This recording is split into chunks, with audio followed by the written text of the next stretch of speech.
Hi everyone, welcome to Demo Day. I'm Patrick and this is Pauliina. Hello everyone. And we are going to be your host tonight. So tonight you're going to hear 16 pitches from the amazing startups that have taken part in our accelerator program this summer. But before we move on to the practicalities of what is actually going to go down today, we'd like to take a moment and talk about why are we here in the first place. So you might know that Kios is Finland's #1 startup accelerator. And we help early-stage startups through our free, no-equity startup accelerator programs. But why do we do this? We believe that the future is going to be built on top of entrepreneurship. And that is why, by accelerating startups, we accelerate the future. And throughout the years, we've gained the title of the #1 startup accelerator in Finland through helping hundreds of different startups and founders from various industries. Today, Kios looks a lot different than it did before. We have a free course of entrepreneurship, so if there's anyone in the audience who would like to become an entrepreneur of their own, I suggest go check out startingup.org. Also, if you're looking for that co-founder, maybe a CTO, check out Kios Inside. Kios Start is our idea stage startup accelerator program. And Kiuas Accelerator is the reason why we're here today. So Pauliina, would you care to elaborate what we've been doing this summer? Of course. Thank you, Patrick. All right. So earlier, when we started creating this summer's accelerator program, it was in the middle of the pandemic. And so it was obvious we're going to have to go virtual. So we decided that this year we're going to focus way more on individual mentoring rather than just large workshops. I mean, a large Zoom call is not the same thing as a packed startup sauna full of people. So with the virtual setup, we were able to start gathering a large and really wider international coach pool. And that's exactly what we did. We were able to invite people from all around the world. And that was really positive outcome for us. It turns out Finland is actually really awesome, and we have amazing startups here. All in all, this summer has been quite different, but also we have made some amazing progress. And I have actually some numbers to show you how. All right, so we had a 30% increase in our applications. Compared to last year, that was quite much. And so we were able to choose from a broad range of startups, our 16 diamonds that we have here today pitching for you. We decided that even though we're going to go virtual this year, we are still be really personalized. Okay, so you might ask, what does mean personalization in this sense? As you can see, we had a total number of 700 hours of coaching for our startups, and that's a lot. Moreover, the overall feedback from our mentoring sessions received an average of 9.03 out of 10. And I think that's pretty cool. All right, so before moving on to practicalities, I would like to show you our superheroes. These are the superheroes that have selflessly helped our startups take huge leaps forward. And on behalf of Kiuas, and from the bottom of my heart, thank you so much. All right, so moving on to what's happening today, our agenda is extremely simple. We're going to have 16 pitches and 2 breaks, because these pitches are surely going to leave you breathless. And how each pitch works is that first the pitcher is going to have 3 minutes time to deliver the pitch, after which we're going to ask questions that they have to answer then consecutively within 2 minutes. But you might ask, who's going to ask those questions? Well, the top startups deserve the top jury. Today, next up, our jury will introduce themselves. Please, could you give us your name, where do you come from, and what's your superpower? All right, next up, we are here first, Simon from the UK. Hello, Simon Levine, one of the founding partners at Mosaic Ventures, a early stage VC firm in London. And my superpower is I can see what you're wearing underneath the Zoom. Thank you, Simon. Next up, we have Heidi from Sweden. Hi, I'm Heidi Lindvall. I'm a general partner at Pale Blue Dot. Klimat, which is a new early stage fund investing in companies with a climate impact, and we're based in Sweden. And my superpower is finding companies with a great climate impact. Thank you, Heidi. Next up, Timo from Lifeline Ventures. Oh, hi, it's Timo here, founding partner from Lifeline Ventures, early stage venture fund here in Finland and some other places. And I guess I'm still trying to find my superpower from somewhere. Thank you, Timo. All right, from Finland, we also have Inka. Hi, everyone. My name is Inka. I'm a founder and the managing partner of Voima Ventures, which is a deep tech fund investing into science-originated startups across Nordics, but mainly here in Finland. My superpower, I don't know, happiness today. Thank you, Inka. All right, next up we have Zach from Africa. Hi there, this is Zach George. I'm the general partner at Launch Africa Ventures, which is one of the largest seed funds in Africa, and a co-founder at Startup Bootcamp, which is one of the top accelerators in the world, covering the African continent. My superpower is I'm a part-time musician, and that actually gives me more of a gauge on founders from an entrepreneurial perspective than spreadsheets. So often it's the potential of a business goes way beyond just spreadsheets and analyses, and it actually helps me a lot better to analyze what founders are worth. Thank you so much. Last but not the least, we have Stanley from China.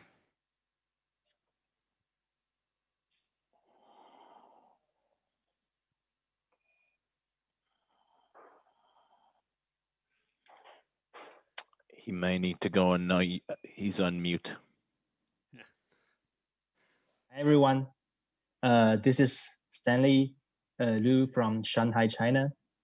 Though I'm a partner at Turing Capital. Turing is a tech venture VC fund. It was founded by was previously Kleiner Perkins China founder.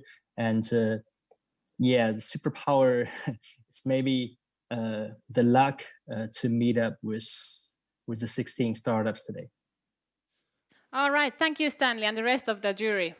All right, some bit of information for our audience. So during the second break, we are going to turn the tables around, and you're gonna have a chance to talk to our jury and ask some questions. So stay tuned, please.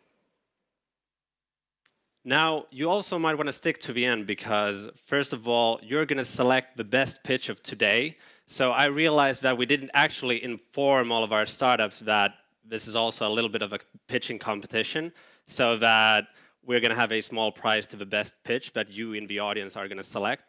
But also, we're going to have a small Kiuas-related announcement. Now, if you see a startup that interests you and you'd maybe like to talk more with them, go to our website, demoday.fi, where you can actually book a meeting with any of the startups for the upcoming weeks. And also, if you have any questions or comments or whatsoever, please send us a message over on Twitter or through the message wall that we have. We're actually going to showcase the best messages also here. So if you have a weird remark about some of the teams, be sure to send them. And also, if you have, as Pauliina mentioned, questions for the jury, you can send them either on Twitter or through the message wall. All right? So that's it for the intro and the practicalities. And next up, we're going to move on to the actual pitches. And this first team, they're fighting an uphill battle in this ever so conservative construction industry. So let's welcome on stage Julius from Builderhead.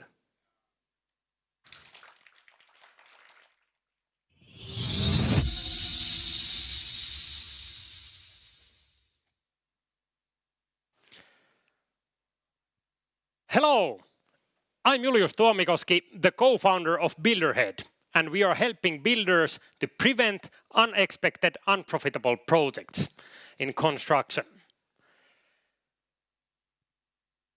Every day, countless number of construction companies go bankrupt because of unexpected, unprofitable projects. This leaves behind a huge number of unfinished buildings, unemployed professionals, and home buyers who have lost their money and dreams. The cost to society is tens of billions every year. After working closely with hundreds of construction professionals, we realized that the solution couldn't be found at the construction site, but at the office and before the construction. The people in project development, procurement, and project management are the key to the project success. But at the moment, they are working in deep silos with badly outdated software. We bring those people on a common platform and provide them the essential tools to ensure the project success. The market is huge and it is growing fast. The first side of our business is a modern B2B license game, and the other side is to monetize the huge amount of subcontractors and suppliers that come to our platform. We released our MVP last month, and we already have 10 corporate customers, and 3 of them have already paid for an annual license. We have also partnered with 3 consultation companies who are selling our product to their own customers. The investments in construction technology have doubled over the past decade, so there is a growing amount of competition in the market. Our greatest advantage is our deep understanding on pre-construction and the European market. Our team has been starting 4 PropTech startups in a corporate venture program, won Great Place to Work in Finland, and developed a farm management software acquired by San Francisco-based unicorn. We are looking for 750K seed investment to build the full product and prepare our operations ready for scale. I'm Julius from Builderhead, and we are helping builders to prevent unprofitable construction projects. All right, thank you, Julius. Now, next up, if we would have questions from the jury.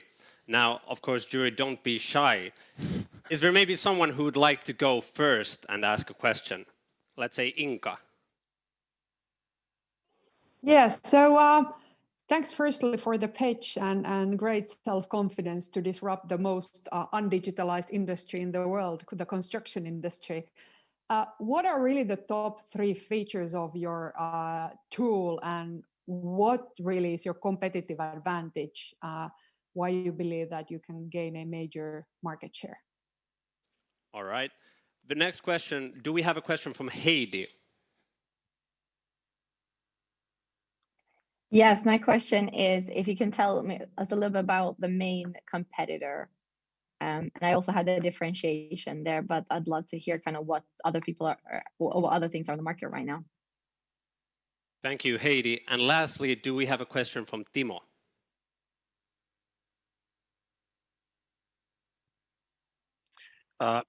So what is your real superpower or strategy or tactic to really penetrate into this industry where no other digital startup has really been able to penetrate? All right, so 3 extremely tough questions. Julius, 2 minutes, go. Thank you for the great questions. First, for you, Inka. The main features, 3 main features are the project pipeline from the very beginning with a phase gate model that ensures the project success. The second one is super easy bid management system, and the third one is the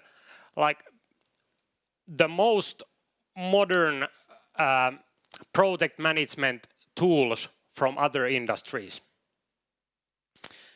And the second one for Heidi, the competition is really tough, but what the most of the construction technology startups are focusing, they are focusing on on-site operations, field operations, and we are really focusing on pre-construction and how that connects to the actual construction phase.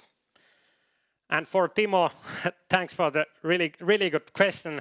I think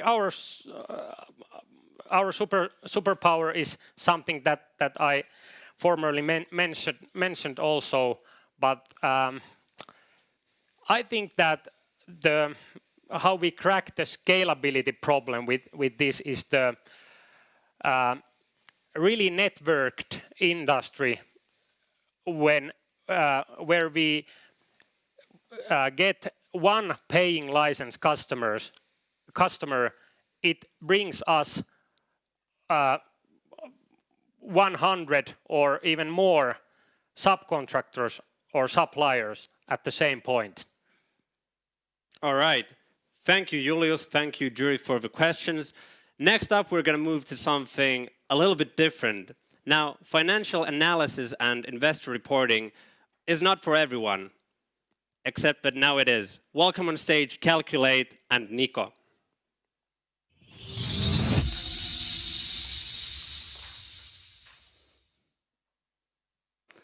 Hi, I'm Nico from Calculate. Calculate is a financial analytics and investor reporting software for growth companies. Calculate enables anybody to be a pro CFO. Financial reporting is really complicated. Entrepreneurs are struggling with collecting their financial data from multiple sources and checking if they still have cash to grow in the next 3 months. Investors are struggling to get actionable reporting from their portfolio companies. And all of this results in bad business decisions and waste of money. The solution is automated financial analytics. Calculate is in the center of the modern application ecosystem and imports all your financial data into one solution.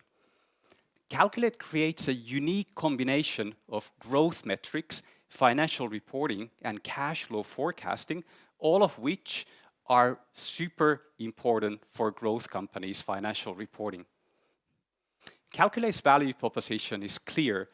We create financial analytics and investor reporting in a matter of hours instead of building a big team and working on it months and months. In just 15 minutes, you can get started with Calculate with our plug-and-play integrations and import all your financial data into one solution. These are some examples of our comprehensive analytics sets. We create expenditure analytics, revenue analytics, unit economics, and cash management, and every single chart comes with a forecasting view. And when you're fundraising, you can simplify that tedious process with interactive dashboards. You can share a simple email link to your prospective investors. Think how DocSend works. This is just interactive dashboards, and you as an entrepreneur choose the level of detail that you want to share with your prospective investors. Also, with Calculate, you can turn your current investors into mentors and financial advisors. If you give access to your current investors to Calculate, they can advise you on growth metrics, KPIs, pricing, etc. You can really use their financial experience. There is competition in the market, but Calculate is the only effortless and comprehensive financial analytics tool out there. We estimate that the market size for financial analytics is more than $3 billion. And Calculate is a B2B SaaS company. We currently have 2 price plans for our customers to choose from. And right now, we are raising our seed round of $1 million in order to scale up our operations and grow to 500 paying customers and 100,000 euros of revenue. Thank you, Nico. Time is up. Unfortunately, it's a race against the clock. All right, moving on to questions. Thank you for the pitch, though. First of all, do we have a question from Zach?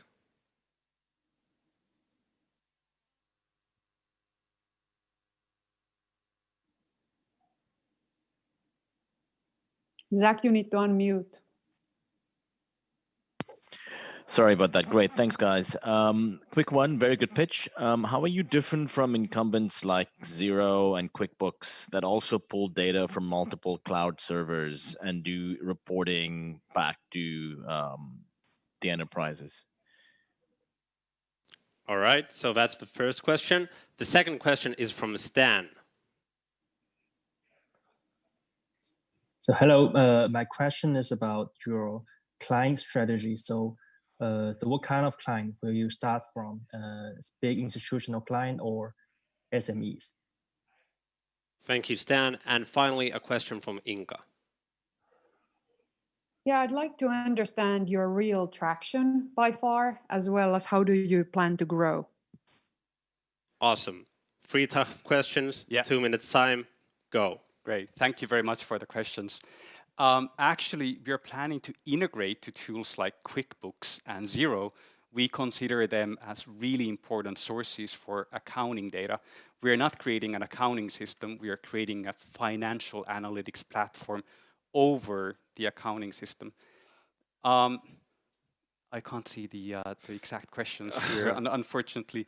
The client strategy. So we're basically concentrating on SME SaaS companies at the moment, and we are moving vertical by vertical, one digital business model at the time. So we are basically working on SaaS now. Soon we are working on marketplaces and with other mobile developers. And to answer Inka's question, yes, we do have traction. We have 100 customers right now. We have 5 paying customers.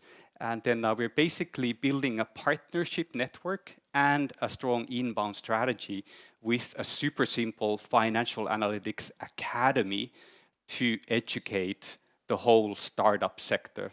We plan to get a lot of inbound through that strategy. All right, thank you for that, Nico. Excellent answers. So moving on, our third pitch is going to combine landscape and architecture. So let's welcome on stage Max from Setopo.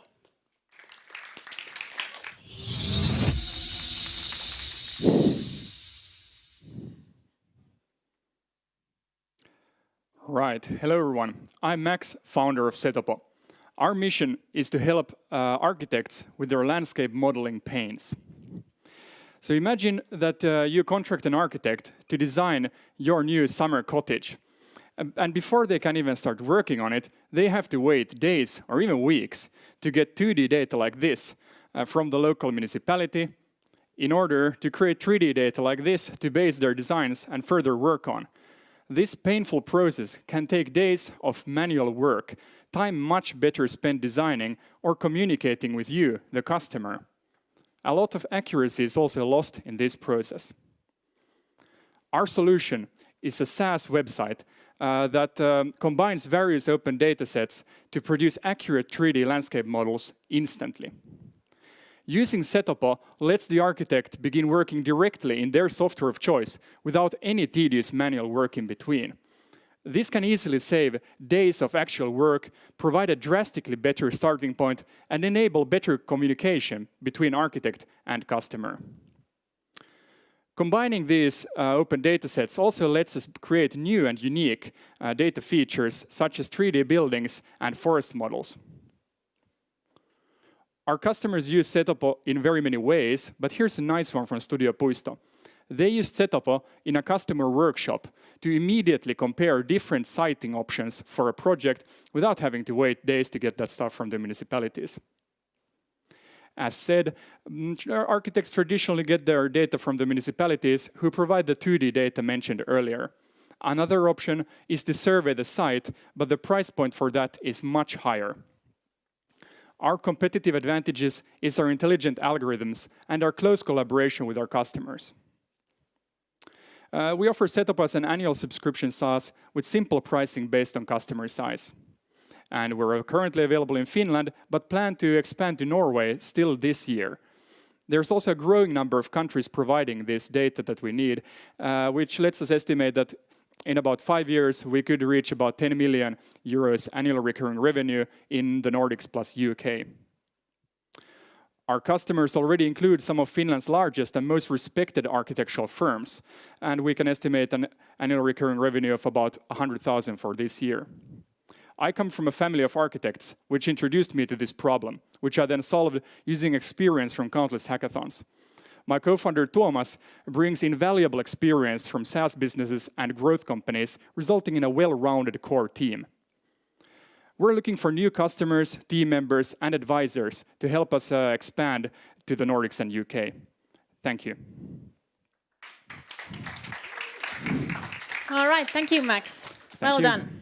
Next up, we have some questions from the jury. First, I'd like to have Simon asking the first question. Can you tell us very quickly about price and how you discovered the right price point, and also how you sell to the architects, please? Sure. Thank you, Simon. Next up, we have Timo.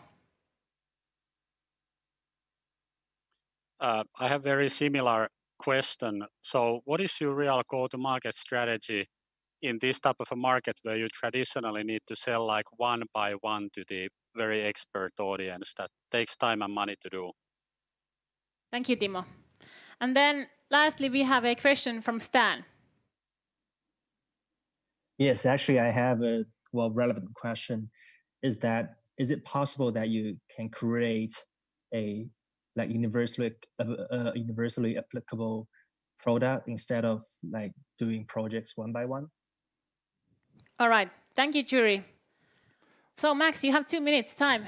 Please go ahead. Thanks for the great questions. So starting with the price point, we're currently selling this at about between 1,000 and 4,000 euros per year per customer. And we're selling currently with direct sales.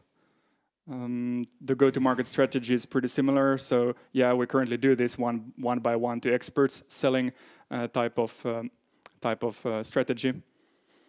And universally applicable products. So currently it is a website, so anyone with a browser can use it. And because we're basically providing data, there is really no restriction on who can use this thing. So we are looking into different segments, there's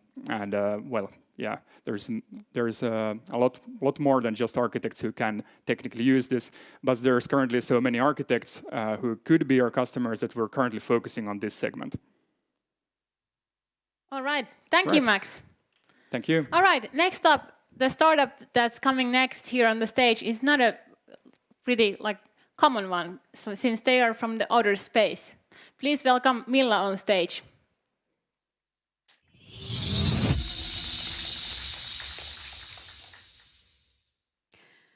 We are Green Planet astronauts. We are on a mission so that our kids would still have a planet to live on in the future. We do it with space food, and I will now show you how. 2 years ago, I was sitting in our home office. I was reading through a climate report, and it said, there's a 95% chance that the world is headed towards painful problems. My then 5-year-old daughter walks in, and she sees this. And she goes, Mom, what is that? Is that the planet we live on? Is it really melting like ice cream? I had no idea what to tell her, but I knew exactly what I had to do. According to the scientists, the most powerful way to reduce your impact on Earth is to avoid meat and dairy. Then we believe that kids will eat more plant-based in the future if they learn the taste today. I had this oat smoothie recipe in our home kitchen that made oat milk the new normal for my kids. And I realized plant-based didn't exist in the kids' food category until now. So we make foods and drinks from oats that are ideally developed for kids and planet, and we pioneer plant-based in the kids' food category.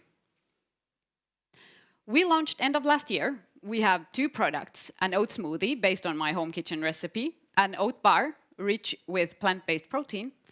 We're growing at almost 50% month-over-month rate, and we're listed at 450 stores in Finland, and we sell online. We've sold so far more than 150,000 products with basically 0 marketing budget. Because this is the name of the game. Plant-based is outpacing any other food category within grocery.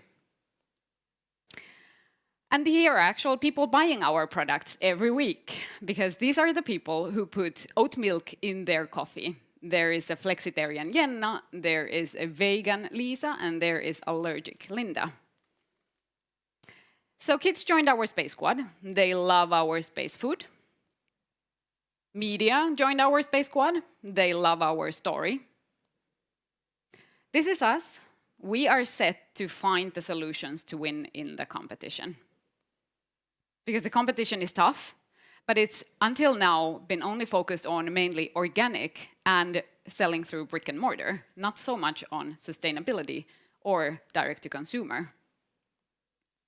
We're now raising 300,000 euros to accelerate growth in Finland and to prepare ourselves for the next market entry with direct to consumer. I was yesterday going through these slides and my daughter saw the picture of the melting planet again. And she goes, "Mom, why are you still looking at that sad picture?" And I said, well. Thank you, Milla. Unfortunately, the time is running out. But now it's time for some of the questions from the jury. So let's have the first question from Heidi, please. Thanks, first of all, for a great pitch. I would definitely be one of the people buying this product. What is your strategy to kind of scale this? How can you differentiate it from the multiple baby foods that exist, and how can you kind of scale this abroad as well? Thank you, Heidi. Next up, we have a question from Zach.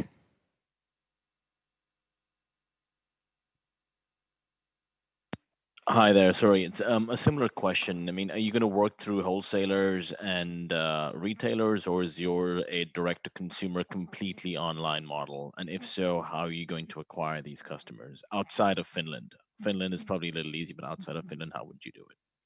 Thank you, Zach. All right, the last question is from Timo. Yeah, hey, I've been food investor with varying levels of success. So does your product taste good, and what is your view on taste versus health in this category of foods? Thank you, Timo. All right, Milla, are you ready? Yeah. 2 minutes. Thank you for the questions. So first, what is your strategy to scale abroad? We actually are looking to the US market. It's the most potential if you look at the consumer preferences. And our strategy is actually quite the opposite that we're doing now in Finland. We're going in first with direct to consumer, showing that we're selling online, and then going to the brick and mortar and showing, hey, we're already selling online, so why don't you list us?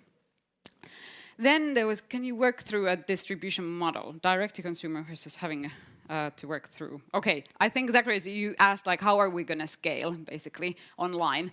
That's got a lot to do with growth hacking. It's just finding the right messages that find the right people to buy our products. And we go actually from city to city, from coast to coast, not the entire US at the same time. Does our product taste good? Yeah, actually, we made the product for kids, but we ended up making it also for astronauts that are people, astronauts of their own lives. So also the adults are eating it. Kids are the toughest crowd, actually. They don't eat it if it doesn't taste well. So definitely, taste first.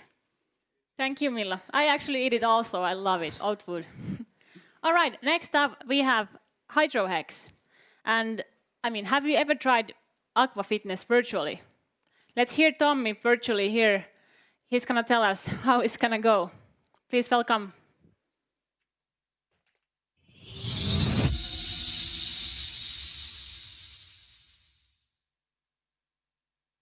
Good afternoon. My name is Tommy, and we are Hydro Hacks, the virtual wave of fitness. Fitness apps have revolutionized the way we exercise by providing everyone an access to professional-made workouts. However, one exercise category is lagging seriously behind, namely swimming. And the reason for that is quite obvious. Your iPad or phone is not the most convenient device to take you with in a swimming pool. And that's why even swimming apps from global brands like Speedo have failed consistently, even though they've been able to provide top quality content and a big variety of features. In Hydro Hacks, we believe in thinking differently. We believe that first we must provide proper waterproof screens on the pool edge, and after that we load them with cutting-edge workout content and turn the whole underperforming swimming app market upside down. Through this screens-first approach, we believe that in a few years the demand for swimming apps will be finally in line with the demand for all other workout apps. Today, We generate revenue by selling screen systems, including virtual aqua classes, directly for the pool operators such as spas and public pools. HydroHex classes cost only a fraction of the cost compared to the real human instructor. Furthermore, our trendy and fresh content elevates the pool's service level and improves customer retention and satisfaction. Our founding team started to build this product in mid-2018 and launched the MVP in late 2018. Since then, we have rapidly gained a significant market share here in Finland, proving that our concept and business model works. During the first full market year, our revenue grew from 0 to 125k. We have an exclusive access to the hardware on the pool side, allowing us to decide what we are going to do with it in the future. That offers us a variety of expansion options to create additional ways to earn, such as selling personal coaching directly for the end users or influencing channels for swimming brands. We raised our first financing round last April.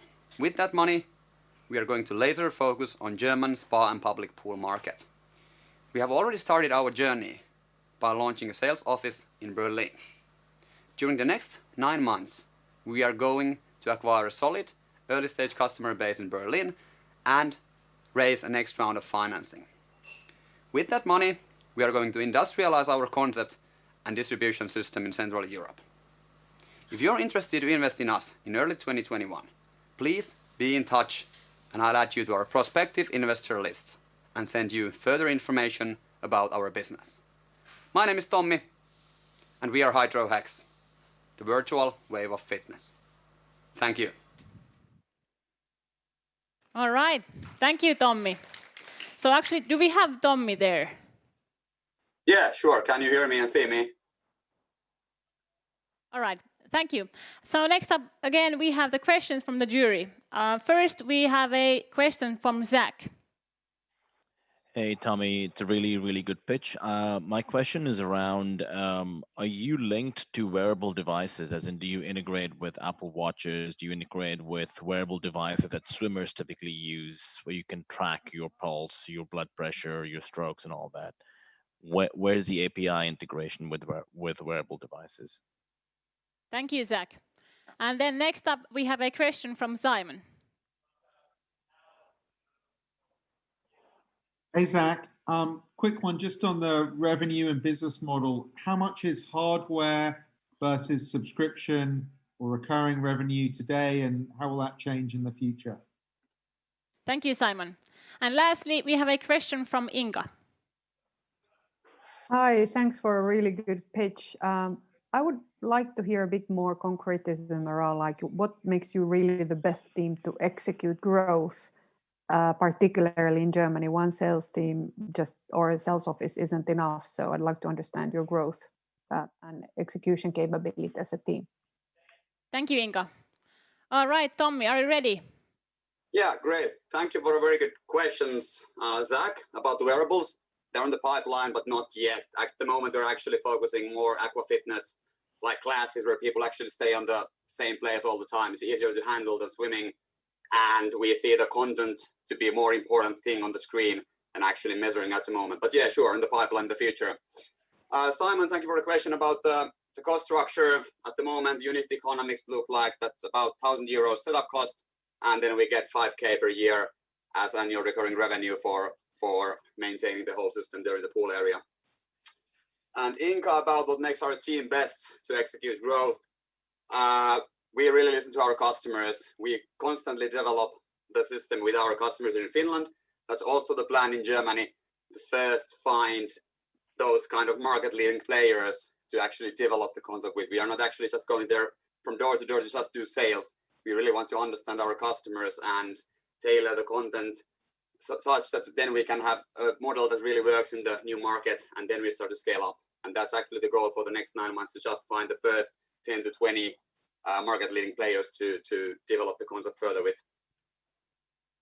All right. Thank you, Tommi. Well done. Next up, we have Hyperion Robotics. So they basically combine robotics, AI, and concrete block. Please welcome Ashish.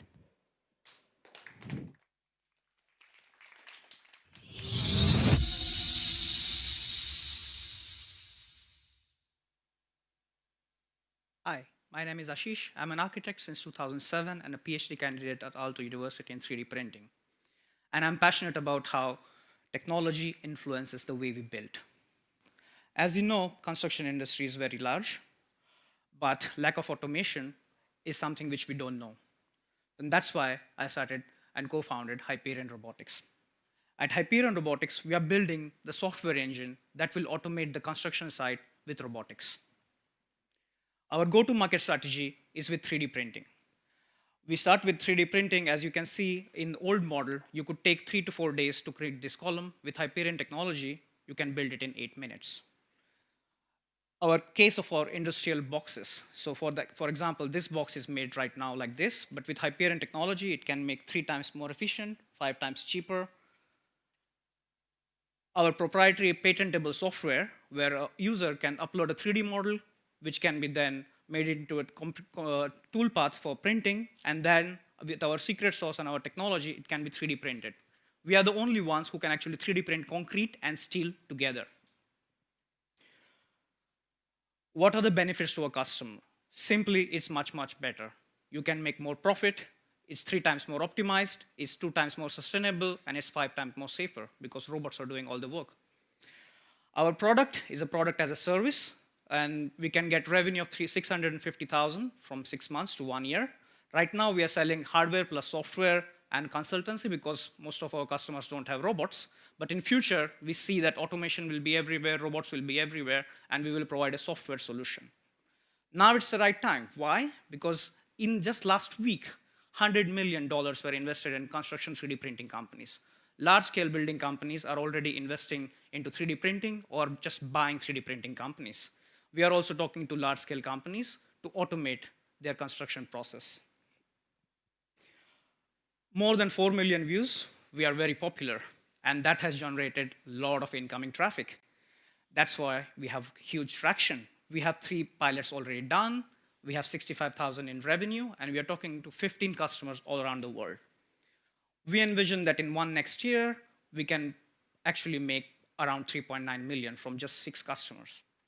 The most important ingredient in a startup is the team. And we have a passionate team who is passionate about construction and automation.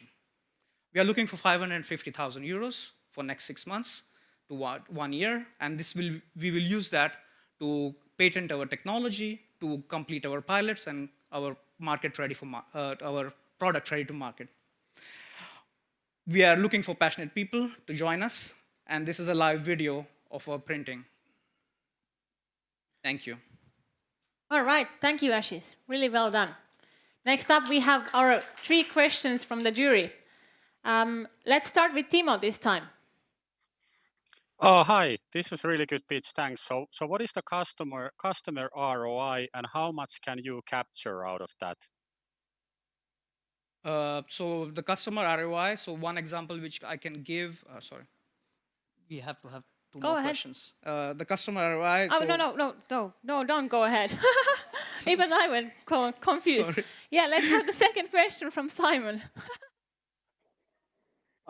What's the most interesting or exciting use case? Who's the dream customer for that? And can you sort of just very quickly elaborate on what that might look like in 2 or 3 years if you're successful? Thank you, Simon. All right, and the third question is from Heidi. Thanks for that. I'd love to know a little bit more about the business model and how that currently works and how that will scale as well. Thank you, Heidi. All right, Ashish, now you have 2 minutes time to answer the questions. So for Timo, so customer ROI, so we are talking to a few customers. So one customer in California who wants to build housing. We are talking about like they can save in 1 year, they can save actually $4 million if they buy our system to do one project. For Simon, the dream customer is the one who shares your dream, right? So someone who is passionate about construction and technology. And we are looking into large-scale projects, large-scale customers. We're talking to an Australian customer who is also shares our passion and wants to expand into this market. So that's our dream customer. And how does our business model work? Yeah, so the business model, that's the main question.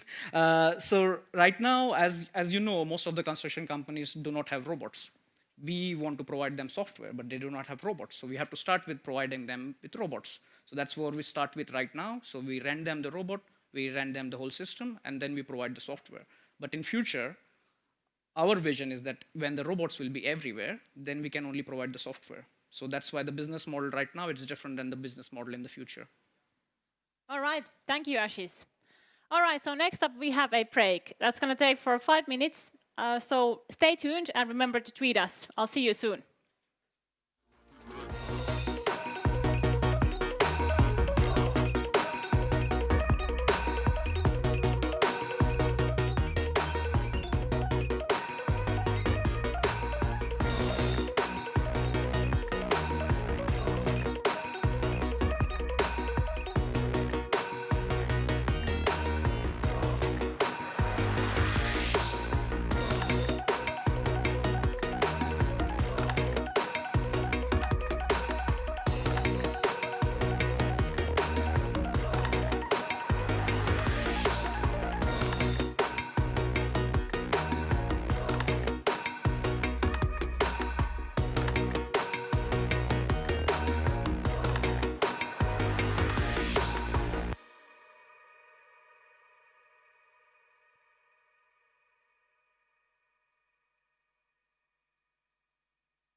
All right, welcome back to Demo Day. Tonight you're hearing 16 pitches of the best up-and-coming startups in Finland. Now, on the second break, we're going to have questions from you, the audience, to the jury, so be sure to send them either from our message wall or from hashtag Kiuas Demo Day on Twitter. But next up, moving on to our seventh pitch of the day, we're going to talk about personalization. And when the year is 2020, you can do it already without a single line of code. Welcome on stage, Teemu from Market Tailor.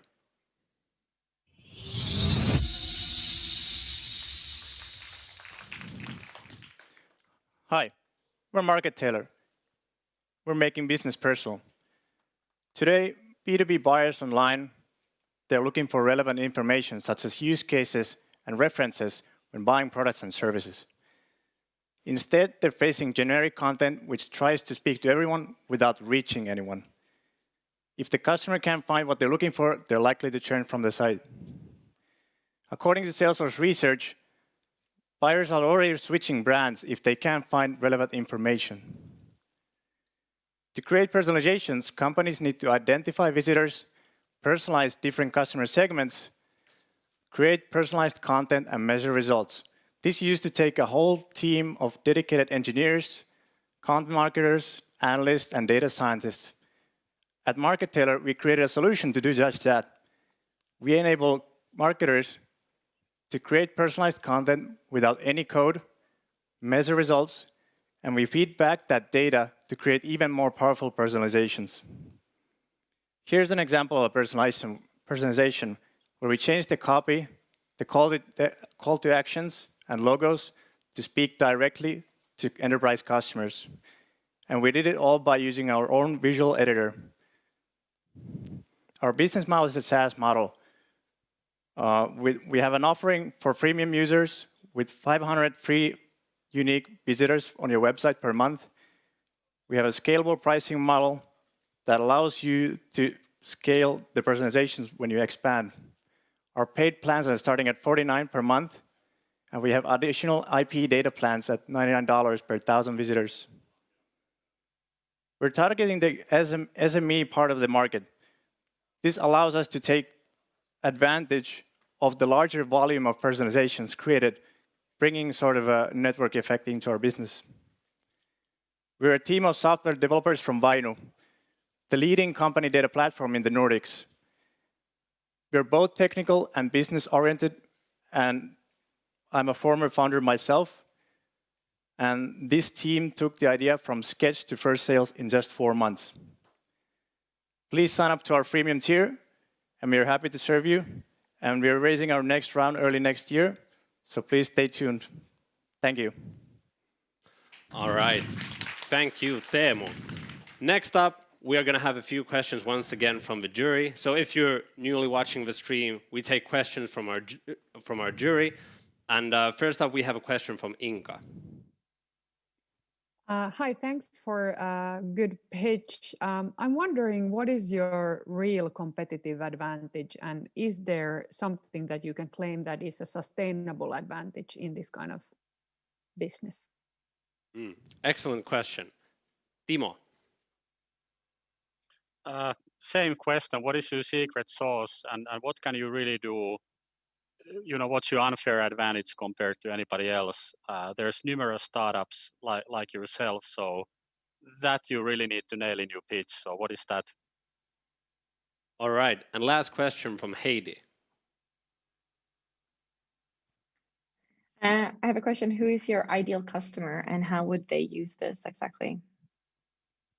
All right, so competitive advantage and ideal customer, essentially. All right. Go.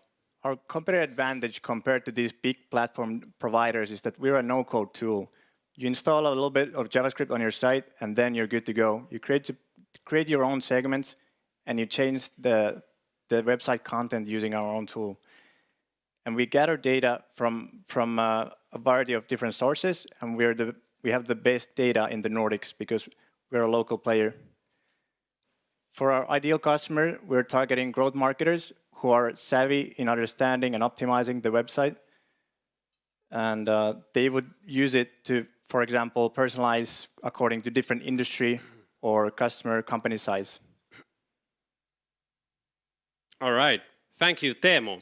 Now, next up, we're going to have a team that actually impressed us quite a lot when they first applied to our program. So we had 160 teams apply, but this next team, Neovo, took us by surprise of their large impact scope. Welcome on stage, Tuomas.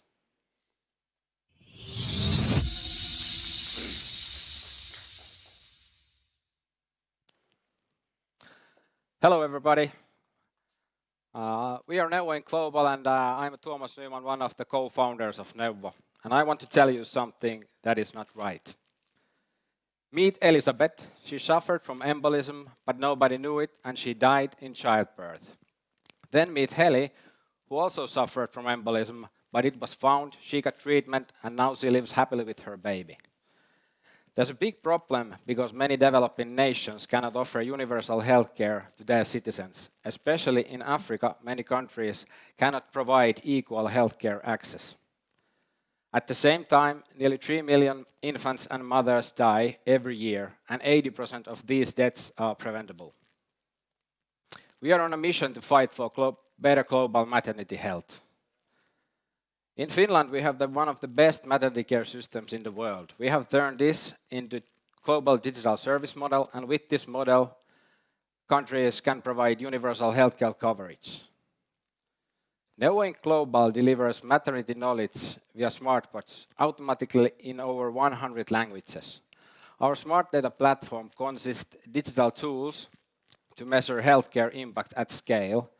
Our solution is the most cost-efficient way to bring healthcare close to people. And at the same time, we create value while we collect real-time data that we analyze from the customers. We know that with scalable solutions, we can get better health outcomes. And our business is to provide these tools and means to our customers, governments, and businesses worldwide. We scale our platform by working together with global NGOs and businesses. We have standing partnership agreements already made with the United Nations and with the IBM. We have thousands of end users, and we are already at MRR stage with our first paying customers. African region offers a multi-billion-dollar market for digital healthcare providers, and yet many fail to know this opportunity. We are a passionate team of 7. We have already closed deals with 2 major cities in Finland, and we have vast network inside African government officials. Our advisory group is super comprehensive, and they all share our vision. We are looking for 300,000 euros of funding of what is not just to use to make an app or a product, but to build a new way to deliver e-health globally. Do you share our vision and want to join our mission? Thank you. My name is Tuomas Nyman, and remember, every family matters. Thank you, Tuomas. So next up, we're going to take some questions from the jury. First up, Zach.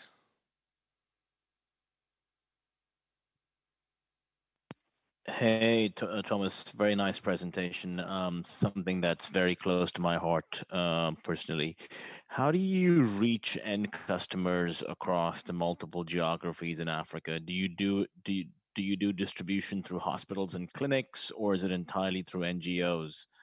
And if you do it through the latter, how do you get them to subscribe on behalf of their end customers? Thank you, Zach. Next up, a question from Inka. Thanks. I'm wondering that can maternal health care really be a high-growth VC-funded profit-generating business? Thank you. And lastly, Stan.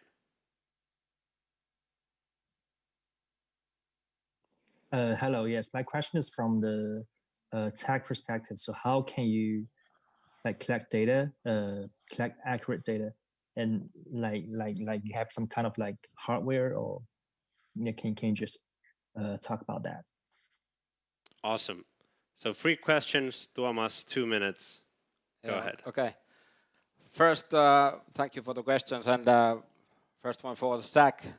Like I told in my presentation, we already have a quite clear view of the where we are going because of our partnerships with the United Nations and the IBM. So we got a quite clear way how we can reach to the end users because they are like a piggybacking us. And for Inca, yes, because we know that there is big players out there, and what we have found out that the big players, they kind of give us the proof that the market is huge, the demand is there. And for Stan, we collect them through the natural language that the end users use while asking questions of our bot. Thank you, Tuomas. Next up, moving on to a team that connects the company with the frontline workers, we have Alex from Presonic.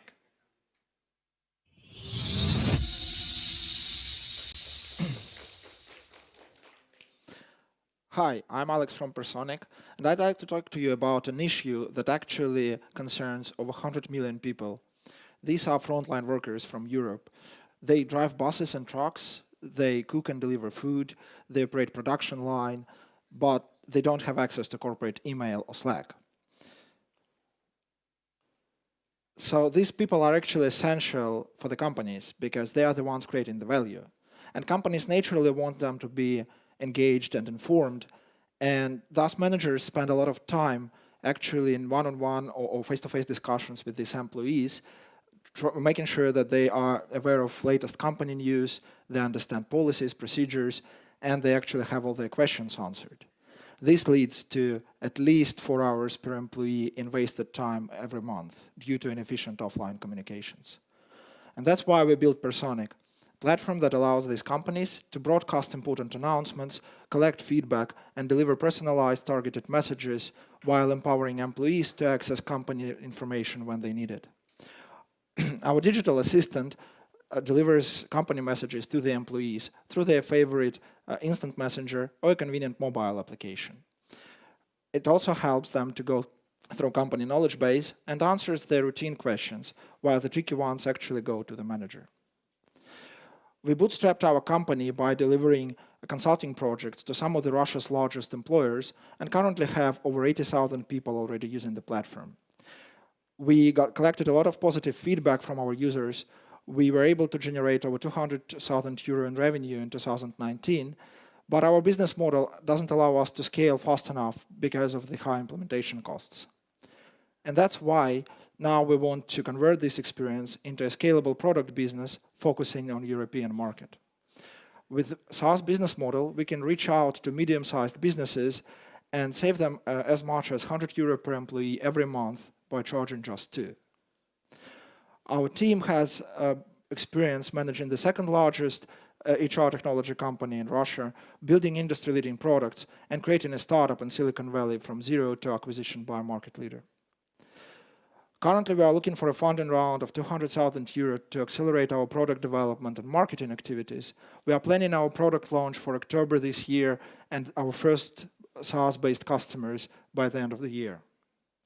My name is Alex, and I'm happy to answer your questions. Thank you. All right. Thank you, Alex. Really good pitch. Thank you. Next up, we have some questions from the jury, once again. Let's start with Timo. Yeah, so this HR software is a really complicated area. So who is exactly your customer in a corporation? What title, what type of person, what type of function? Thank you, Timo. Next up, we have a question from Heidi. Yeah, what is your go-to-market strategy in terms of what segments are you kind of targeting to start with? Thank you. Good question. And the last question is from Simon. I actually have the same question as Heidi. Great question. All right, you have 2 minutes. Okay, cool. Thanks for the questions. So first for Timo, yes, it is a very complicated market. I've been actually building HR software for like almost 20 years now, and I know the market pretty well. The customers that we are addressing, or basically our target audience, depends a little bit on the industry and the corporation and the size of the corporation. For medium-sized companies in more traditional industries, we actually need to talk directly to CEOs. If we are talking about larger companies or some of the more modern industries, then we need to address HR directors or digitalization officers. So that's in terms of who is the customer inside the corporation. And then in terms of go-to-market strategy, so of course we do direct sales for now, but we actually are looking for scaling in terms of the partnerships, because first we can actually utilize some of the software consulting companies, and we actually have this experience already of how we can utilize them to find more customers and scale. But then also for smaller companies, we actually can use HR consulting companies, those companies that do HR outsourcing, to use our tool as their competitive advantage. So that's the partnership channels. All right, thank you, Alex. Thank you. All right, next up we have a startup called Sensgrass, and what they're doing, they are building a new way to measure soil. So let's welcome on virtual stage Rahul.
All right, so sorry, there seems to be some problems, technical problems.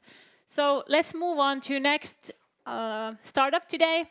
That would be Style Doubler, and they are connecting influencers and retailers in the Southeast Asia. Welcome, Eetu.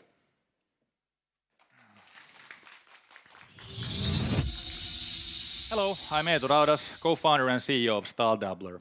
As Paulina said, we're a social commerce platform connecting influencers with online marketplaces. We operate in the fastest growing online market in Southeast Asia. In Southeast Asia, there are over 38 million new online shoppers coming online every single month, reaching almost 400 million by 2024. Not only is there a rapidly growing number of online shoppers in the region, Southeast Asians are also the most active social media users in the world. In fact, over 83% of all the internet users, they primarily search for shopping inspiration on social media in the form of content such as product tutorials, product reviews, etc. So we built an app for them. Basically, influencers can monetize their content with 3 simple steps. First of all, they can discover products and brands directly within our platform. They can also create smart referral links, and they can share these links with their friends and followers across all social channels. Whenever these links result in a purchase, both the Style Doubler and the influencer earn a commission. For example, a $100 USD transaction, $10 being the commission rate, the influencer earns $7, and we rake our $3 platform fee. Some purchases and over $6 million USD in sales for our partners this year. Our customers, they are the largest online marketplaces in Southeast Asia, and we also work with a handful of global brands like Adidas and Veramoda. We have a founding team of 3, me being the business person. I'm a serial entrepreneur. This is my 3rd startup. Then we have Roman, our technical founder. Roman has over 15 years experience in engineering different products and platforms. Nicholas, our head of product, over 10 years experience in branding, design, and also a previous startup experience. Obviously, we're not the first ones doing influencer marketing. In fact, there are over 1,500 services in the space worldwide.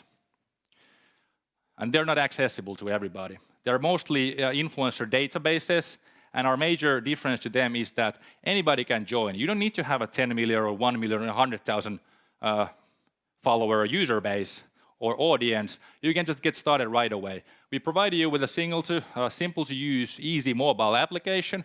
We facilitate all the earnings transactions, and we give you the ultimate control over your earnings. We are raising a 500K seed round to 10x our monthly revenue to focus on merchant partnerships, influencer scalability in referral programs, product automation, and Thank you, Eetu. It's time. Thank you very much. Looking forward for your comments. Very well done. All right, let's hear some questions from the jury. We are starting from Timo. Yeah, I know you kind of said it, but why would an influencer join your network versus another network? What are the 3 points that they should consider and why they come to you? Thank you, Timo. Good question. All right, next question is from Stanley. Yes, so my question is about, because basically, I guess you want to solve a problem of the trust. And do you have a plan to use blockchain to solve that? Thank you, Stanley. And lastly, we have a question from Inga. Yeah, so I think my question is a bit relating to both of these. So I'm trying to understand really your scalability. So can you really scale, and what makes your model truly scalable compared to the other players, as well as given your target user segment? Thank you, Inga. All right, are you ready? Yes. You have 2 minutes. Question somewhere in here. Hey, technical. So I think, thank you, Timo, very much for the question. So why would an influencer join a network over a network? We focus on different verticals. We are very strong on fashion and beauty and electronic segments. So we simply make the experience much better in those verticals for these particular users, and we iterate the experience super rapidly. We simply listen to our users a lot more than any competitor. We arrange focus groups and among other things. And Stan, did we plan to use blockchain in order to strengthen the trust aspect of the business? We don't actually have any plans for blockchain yet, and that would be my response for that. And Inka, how scalable the model really is. If we think about the other influencer marketing platforms, compared to them, we are super scalable because the influencer is in charge of their own earnings. They can basically promote different products and links in social channels as much as they want. It's not up to the brand to arrange a deal for a specific influencer marketing campaign. It's entirely up to them. And of course, our main customers being the large marketplaces, obviously they use a couple of other marketing channels, but it's super scalable. Obviously, they can grow unlimitedly because we only charge from actually results, sales, basically. So if there's no sales, there's no payments that they need to do for us. So, all right. Thank you, Eetu. Okay, so before hitting the second break, let's try to welcome Rahul on the stage virtually again.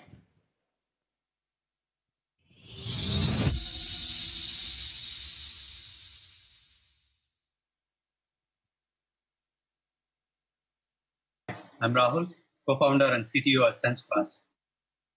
At Sensgrass, we solve one of the most critical problems in agri-tech, being excessive chemical usage, water wastage, soil degradation, and lack of soil health information for farmers. In a conventional method, we collect a small soil sample and send it to lab test and wait for reports, which is very expensive, takes a lot of time, and highly inaccurate. In our solution, we have developed first soil intelligence platform using our own in-house AI algorithm plus our patented IoT device for sustainable precision farming, which basically gives farmers actionable insights on prescription and prediction in their crop cycle. How do we do that? We combine 3 different components in crop cycle. The information from nanosatellite plus our soil sensor, plus historic information of that plot area. We combine all these three data points and start giving actionable insights for farmers and giving predictions on how they can improve the yield output while using less number of chemicals. Our products are widely categorized into two parts, hardware and software. On a software front, we have three components, our web platform, mobile application, and our AI algorithm bot. And on the hardware side, we have our IoT device and our rover bot. Coming to the market, we are primarily in US and European market. And our key competitive advantage compared to our other players in the market has been our AI algorithm platform, wherein we gather information or complement with our competition by integrating them into our system. We have been inspecting and monitoring over 362 acres of land with our MRR of $4,800. Our business model is again into three types, farmers B2C, enterprise B2B, and for custom large-scale implementations, we have on request-based pricing. Apart from that, we have revenue streams from our SaaS platform, sales of our IoT sensor and rover bot. On upcoming modules, we are very much excited with the Scandinavian market for aquaponics and ocean sensors that are being implemented into our platform. We have a perfect blend of business, tech, and agronomists. With decades of experience in agriculture and being from an agri-tech family, we understand and empathize with our core customer segment. Here are a few of the recognitions and awards we have received globally. We are looking here for pre-Series A investment, business partners, and also hiring BizDev in the Scandinavian market. Thank you. I'm here open for questions. All right. Thank you, Rahul. So actually, are you actually here? Yeah, I am. Hi. Great to have you here. All right, let's ask some questions from the jury. First up, we have a question from Simon. How do farmers find out about you? Thank you, Simon. Next up, we have a question from Heidi. I want to know how long it takes for you to set up at a new farm, essentially with both the device and software as well. Thank you, Heidi. And lastly, we have a question from... Do you have any other questions? All right, well, Rahul, could you please go ahead and answer these questions in 2 minutes? Sure. Hi, thanks, Simon and Heidi. Coming to Simon's question, we primarily currently are working with large-scale corporates and FMCG companies to monitor their contract farmers. Down the line, we would try to focus and give value proposition as subscription sachets, like where we lower down our operation costs and capex, and then make it more affordable for normal mid-sized farmers. And coming to the second question, it typically takes a week or two to set up the entire workflow and the system information and other data points within the operations. So we ideally suggest, like at the point of harvesting of the previous crop cycle, we introduce our solution into their farm, and that's how it works. Thank you, Rahul. All right, now it's time to go to our second break. So it's time to roast our jury. So we have chosen 6 questions from the questions from you audience, and let's begin the questions. Rasmus, could you? Yes, thank you. All right, Inka, the first question is for you. Has COVID-19 impacted your investment strategy? If yes, how? Short answer is no. Our investment, let's say, longer-term purpose is to solve big global problems by combining science, growth, entrepreneurship, and capital. So in this respect, as we're looking to solve, for example, climate-related issues, healthcare-related issues, and so forth, and we invest into fundamental, let's say, technology, disruptive technology companies, we haven't changed in any way our investment thesis. Having said this, we just announced today, for example, a one deep tech investment, which actually automates drug infusions. So in this respect, COVID has basically boosted their sales, and there's a huge demand for the company to grow. So we do see that in some industries, actually companies are growing even faster, and it might be easier to bring solutions and innovations to the market. So in this respect, some short-term opportunities may arise, but our thesis hasn't changed in any way. We're tech agnostic and look for the best deep tech companies here in the Nordics and Baltics. Sounds like a good situation. Thank you, Inka. Next up, we have a question for Zach. So how is the Nordic market compared to other markets, especially locally in Africa? Yeah, so I think one of the things that I've said before is I've done some work with the Norsken Foundation in Sweden, so I have some sort of an idea as to the kind of problems that get solved there. So one of the things in Africa, I've lived in South Africa for the last 10 years. I've covered the entire continent. So you find a lot more need to have problems. So industries like food security, water security, construction, healthcare, education, technologies used to solve real world problems versus solving nice to have situations. So I see the ability for technology to do a lot more good from an African perspective versus just solving nice to have problems. And that's one of the reasons why in Africa, B2B business models work a lot more successful than B2C business models, because the purchasing power of customers may not be as strong as it is in the Nordics. But if you work through distribution channels, which is essentially banks, retailers, insurance companies, and telcos, you can access customers at a fraction of the cost that you would pay going directly to consumers. So the few Nordic, Finnish, Swedish companies that have a presence in Africa have to pivot the way they acquire customers, taking into account how different it is from a B2B versus B2C perspective. Thank you. I understand. It's probably really different. All right. Next up, we have a question for Timo. So tell us something that you wish you'd known earlier in your VC career. Sorry, what I know or what I didn't know? What you know, what you have known. Oh, before my VC career. Before my VC career. I think. I mean, like, what you have wished to know before you started your career as a VC.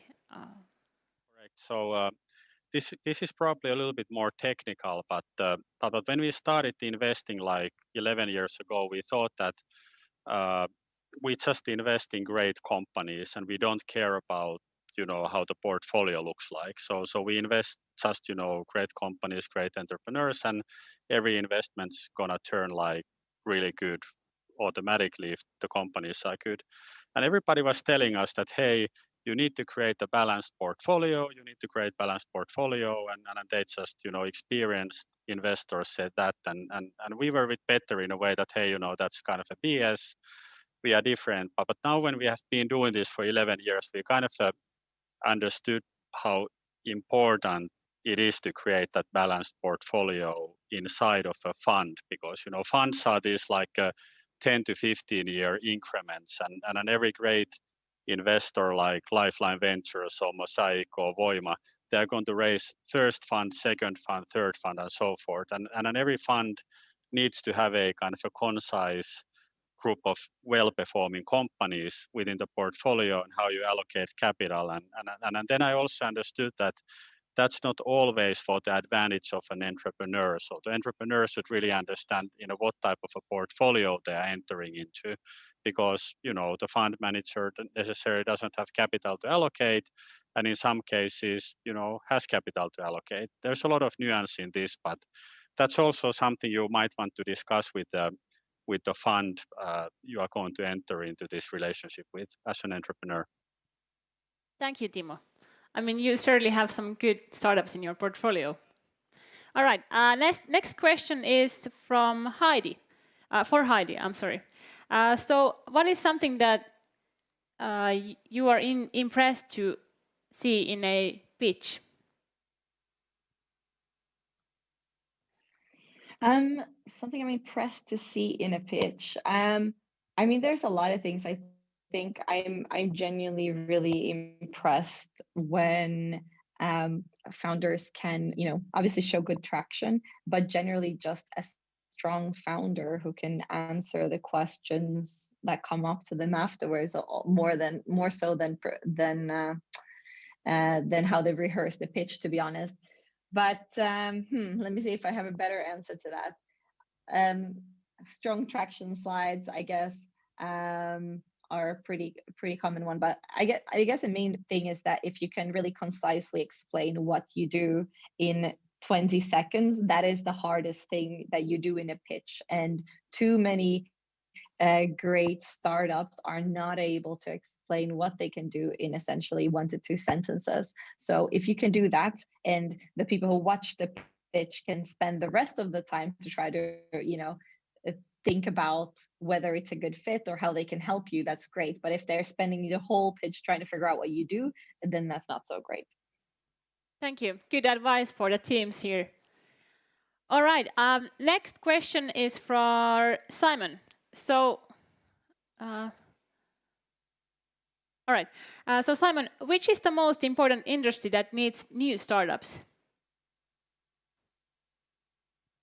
That is a very good question. For me, I over the years invested in both education and healthcare. These are big chunks of the global economy where sometimes government is the customer, but they matter very deeply to most people's lives. And obviously, both have been impacted significantly by COVID. And you would think, technology could have made significant inroads into how we're educated and how we receive healthcare. But in case of education, it basically hasn't changed much in 2,000 years.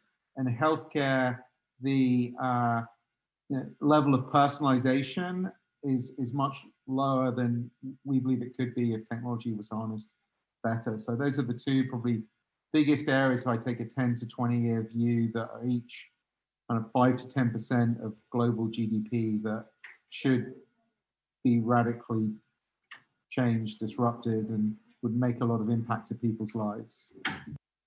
Thank you, Simon. Really interesting points. All right, last but not the least, we have a question for Stanley. So how do you become a venture capitalist in Shanghai?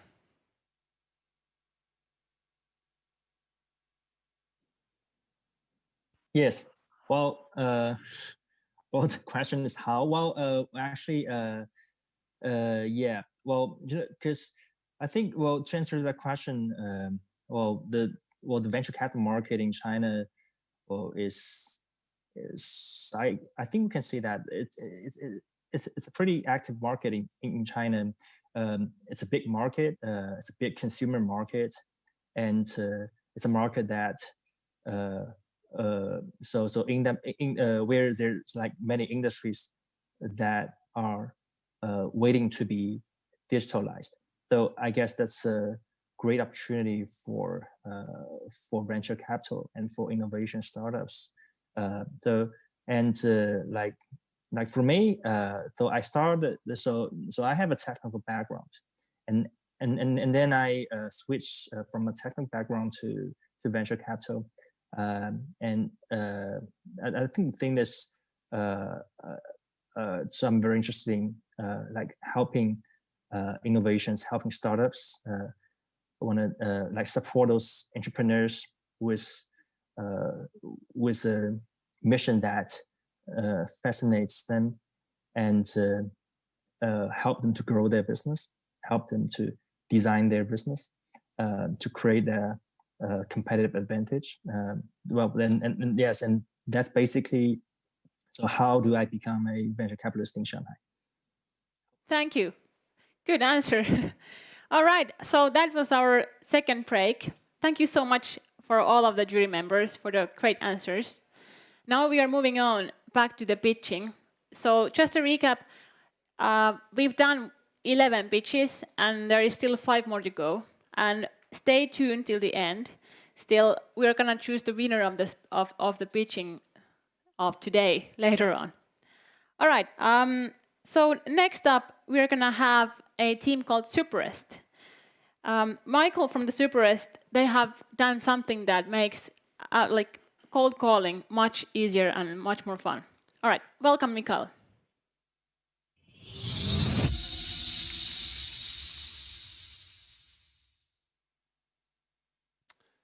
Hi, my name is Mikael Hug, and I'm the founder and CEO of Superst. Companies keep losing customers due to slow manual sales work.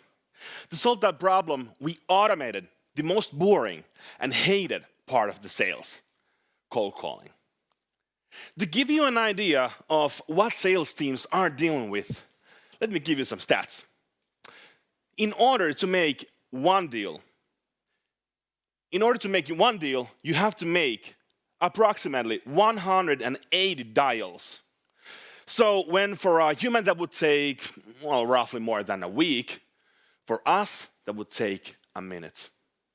That's 3,000 times faster, but also 10 times more cost-effective. Even though we are fast, our main goal is to deliver a better sales pitch experience in less than 30 seconds and gather objective sales data while doing it. Here's how it feels like. Superestin soittobotti Sofia tässä moikka. Kiitos vielä äskeisestä tapaamisesta. Toivottavasti kaikki sujui mukavasti. Olisi todella hienoa, jos voisit vastata nopeaan 3 kysymyksen kyselyymme koskien tähän astista kokemusta kanssamme. Painamalla 1 saat tekstiviestitse linkin kyselyymme. Kiitos ajastasi ja mukavaa päivän jatkoa.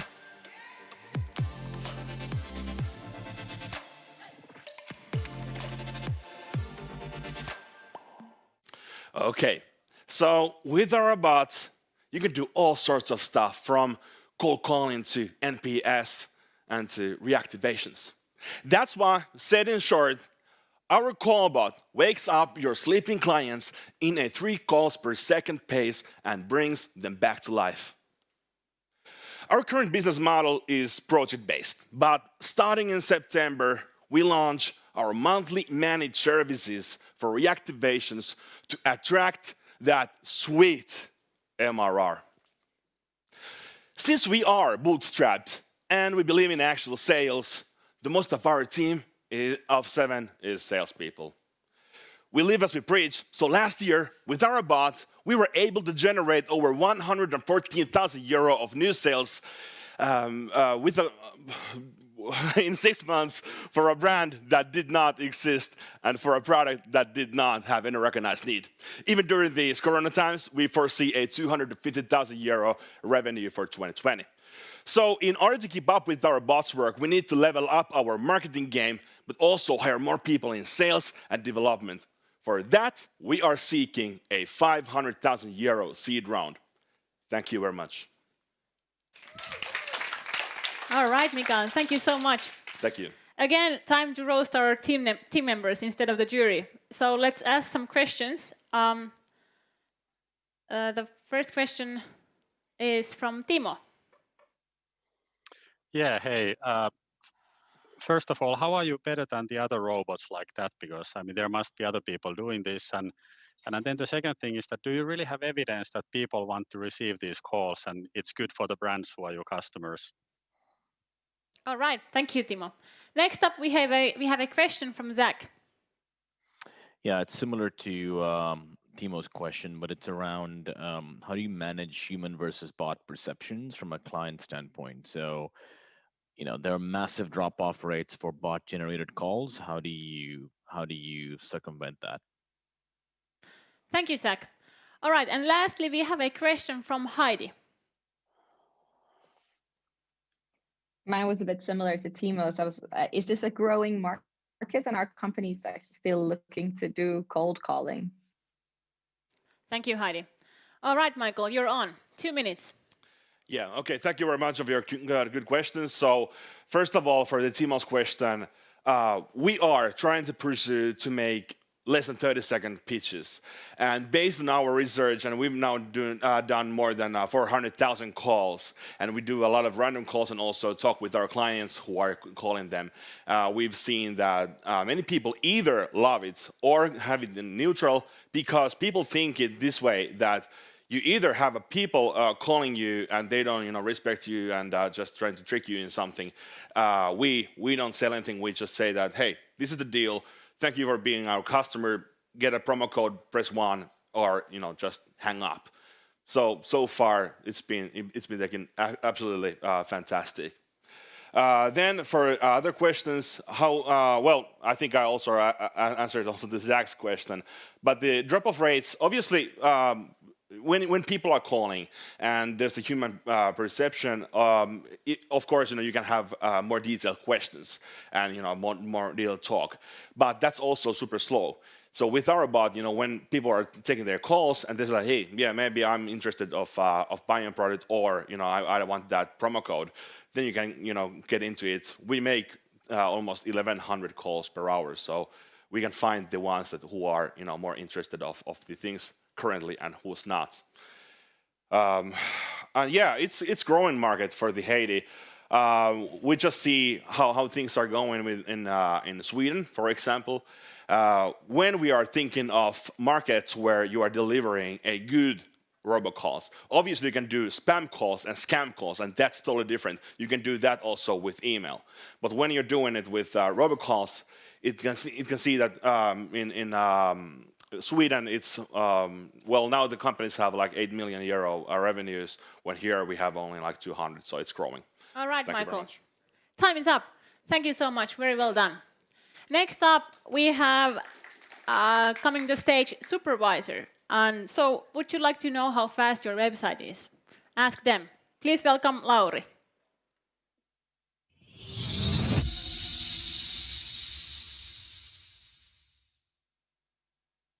So hi, I'm Lauri, and we are Supervisor.com.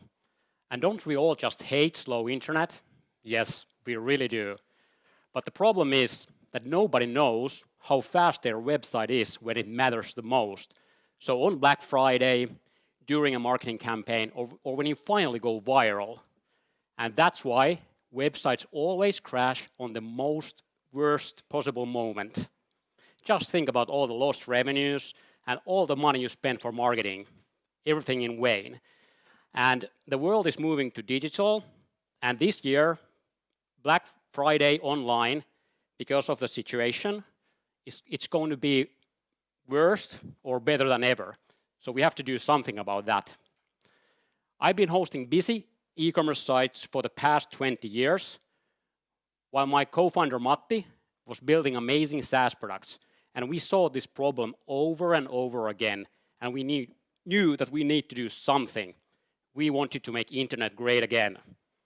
So that's why we founded Supervisor, so you could test your website speed with any amount of user.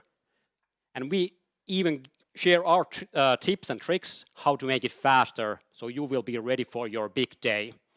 And you can actually already go there. Just check it before it's too late. So this is actually what our test looks like. So in the bottom, there's 3 users ready to go to buyps.com.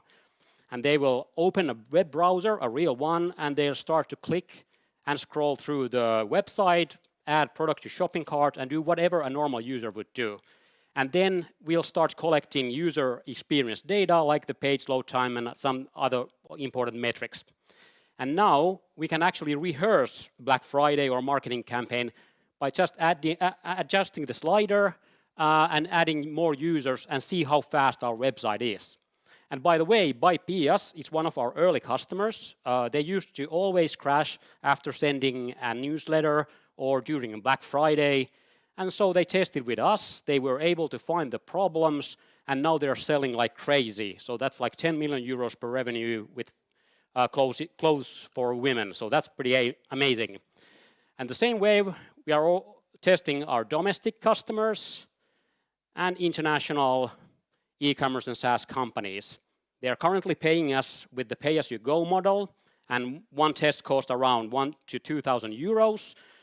And they are coming back each and every time. So by PS, for example, they are always testing before any important moment. And today we are searching for 1 million euros to set up our presence in the US. This was Supervisor.com. I'm happy to answer any of your questions. All right, thank you, Lauri. Next up, we have questions from the jury, starting from Inka. So I'm just wondering, having been, let's say, in various internet-related businesses for many years and involved as an investor or co-founder, isn't this kind of testing available by competition, and what makes you really unique? Thank you, Inka. Next question from Stanley. Yes, I just want to, so I'm very interested in knowing that if this technology also works for apps, as I'm afraid that maybe website is not a growing sector, and I'm worried about the app side. Thank you, Stanley. And lastly, Heidi. My question was similar to Inka. So what does competition look like? It feels like it's a pretty crowded space. All right. So 2 questions about competition, and then also does it work on apps, Lauri? So yeah, the software test market is huge. It's 6 billion and it's growing 20% per year. And there's a lot of competition in this type of load testing, but it's actually really technical, and it involves a lot of hiring consultants and or QA teams. So it's really, really expensive. On top of that, those solutions are maybe 20 years old by technology, and they are not actually measuring the user experience. They are measuring like technical data, like how many requests per second or something like that. That doesn't actually translate to the user experience, which translates to better conversion rates and better bounce rates. So that's how we are better than our competition. It's totally automatic, so anybody can do it. And yes, we can also test apps and applications. We've done the technology behind our solution is versatile. So we are only starting from websites because that's sort of where the background we are coming from, but we can certainly test a lot of more things also. All right, thank you for those answers. Next up, Talbit and Kaisa from Talbit is going to talk about employee development and how that links to your company strategy. Welcome, Talbit.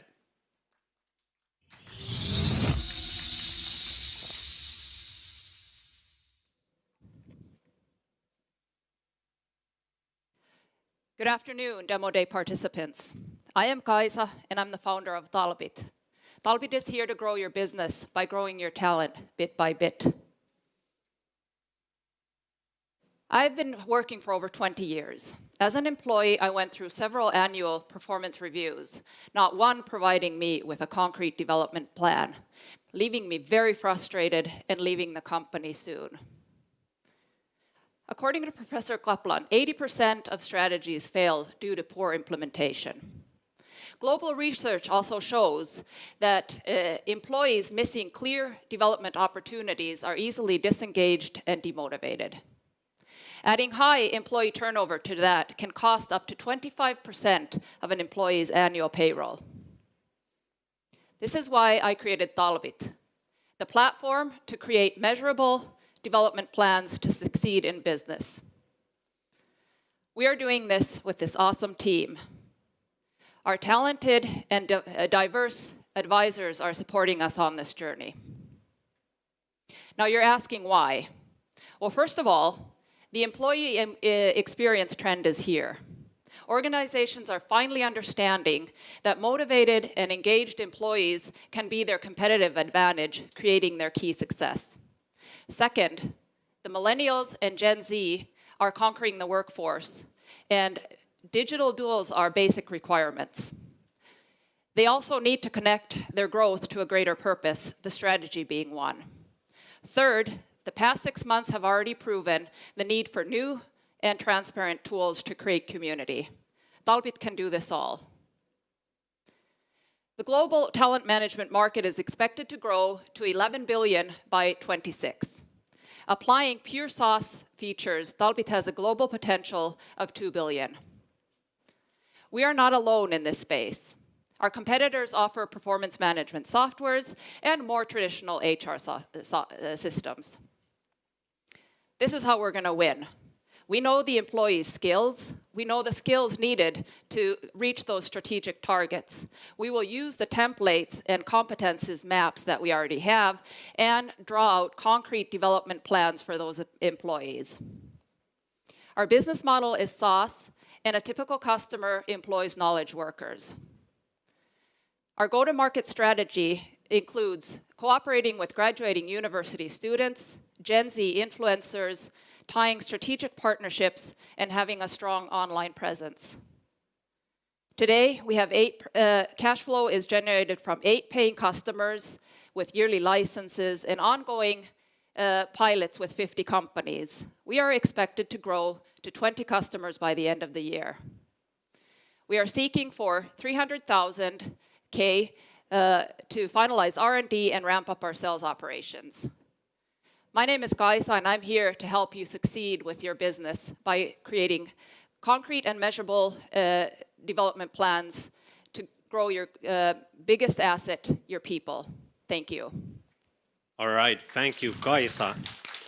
Funny story, actually, we have in our program a lot of goal setting that the teams have to do, and Kaisa's weekly was always the one where there was a team who had a way better system than our own Trello boards for goal setting. So we have our questions from the jury ready to roast. First up, Timo. All right, yeah. Hey, so the companies have so diverse development and review plan kind of a practices. So how do you map to those, or how do you tailor your platform? Because the companies are probably not going to change what they have been running on and kind of developing as, you know, development plan designs. Thank you. Second question is from Simon.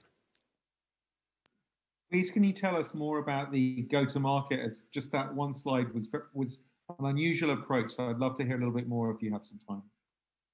And our last question is from Inka. Yeah, I'm wondering, in the context of the next generation career development and ESG, which are very important themes, could you just give a concrete example of a customer use and concrete value that they have gained? All right, Kaisa, broad questions, 2 minutes. Feel free to. Yes, thank you for the great questions. Timo, first of all, we are targeting currently the customers that are doing this development in Excel, PowerPoint. So we are digitizing that process and actually giving them, through our library of development templates, already a little bit more meat around the bones, and thus helping the organizations. Simon, thank you for the answer. We are currently already working with graduating university students and Gen Z influencers who are testing and piloting Talbit in their studies, giving us great feedback. We are also tying strategic partnerships with, for example, HR companies. And then we are having an online presence just like any pure SaaS company. Inka, concrete customer case. Well, first of all, digitizing the development process with a customer that has been doing it in Excel and in a very poor way. They have commented so far that they have actually seen already successful measures in the strategy, and also employees have commented that they now have a structured way to develop, and they are able to share that information with their colleagues, thus creating more community, especially now when people were in remote locations. All right, thank you, Kaisa. Our second last pitch is from the CEO and co-founder of Urban Cycles, Andrew.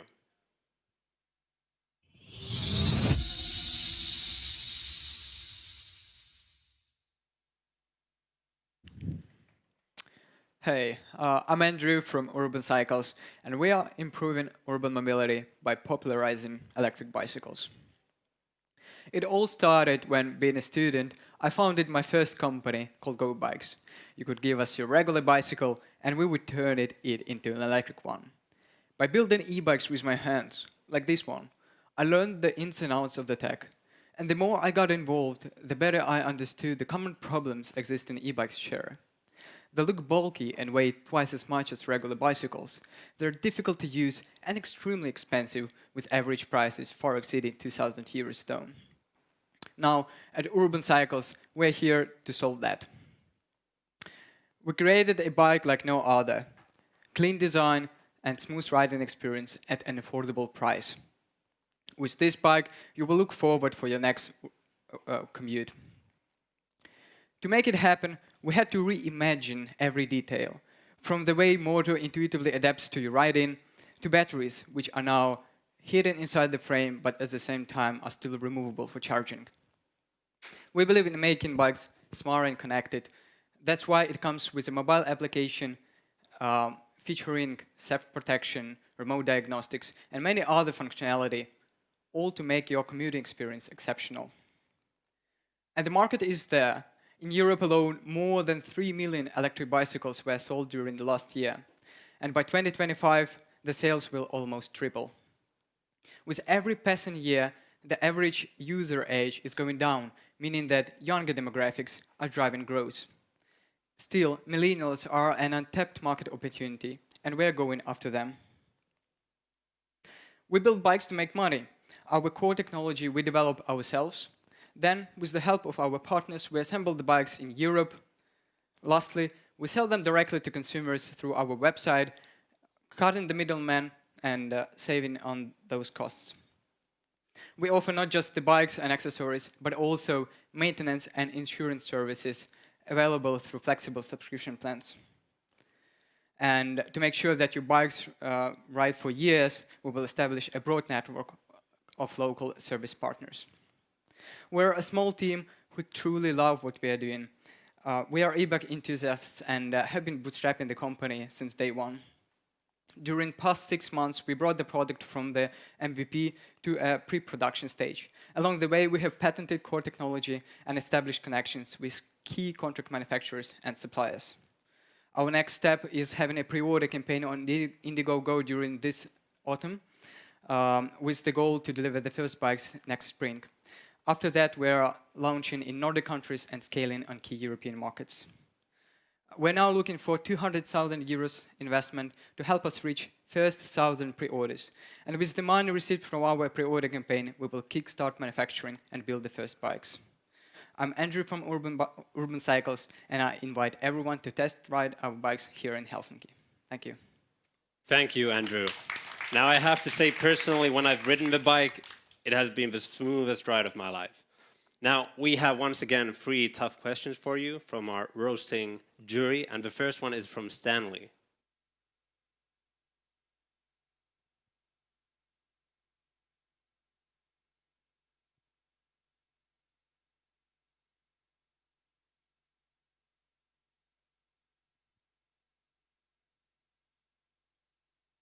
If we lost Stanley on a coffee.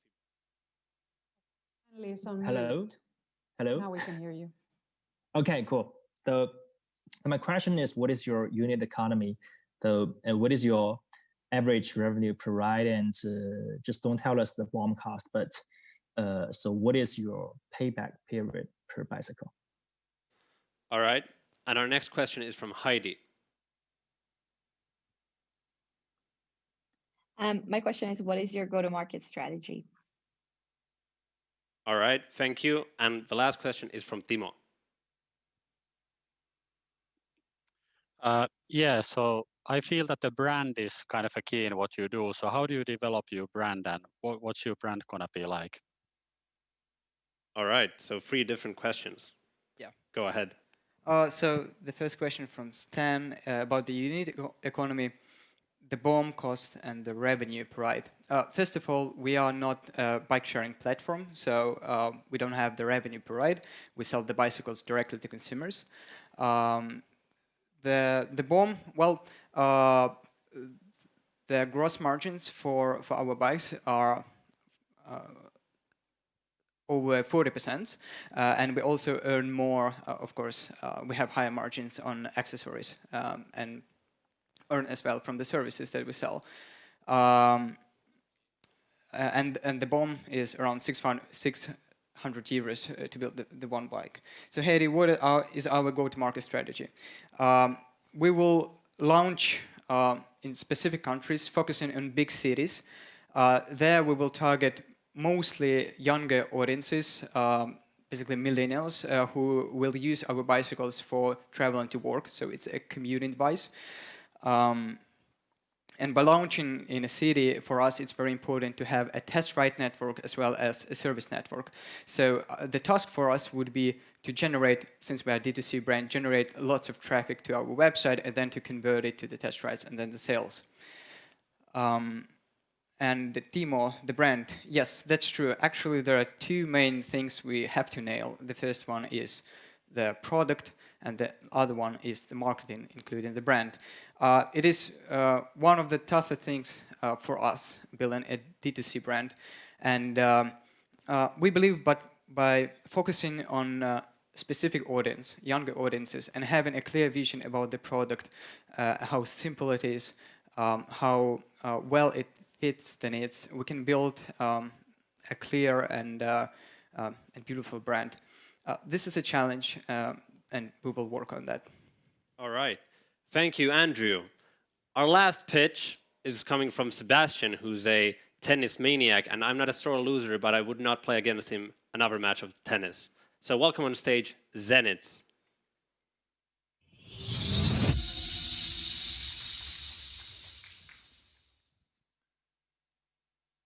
Did you know that only in Europe, over 25 million people play tennis? That's more than the smallest 81 countries in the world combined.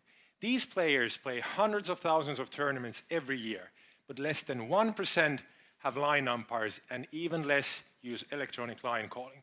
The human eye is not even very good at doing this job, and the existing solutions are ridiculously expensive. This is why over 99% of the tennis matches are officiated by the players themselves. That's crazy. No umpires. Cheating, frustration, and bad unintentional line calls are a massive pain in the ass problem in every level of the sport. But tennis is changing this completely. We track every single shot in real time and tell if the ball was in or out. We do this 2 times more accurately than the best line umpires in the world. And our patent-pending technology is a fraction of the cost compared to the existing solutions. And hence, our target is not the biggest tournaments in the world, but all the tournaments in the world. Line calling is just the tip of the iceberg. The real business opportunity is in player development, and we can provide the players all the tools they need to get their game to the next level.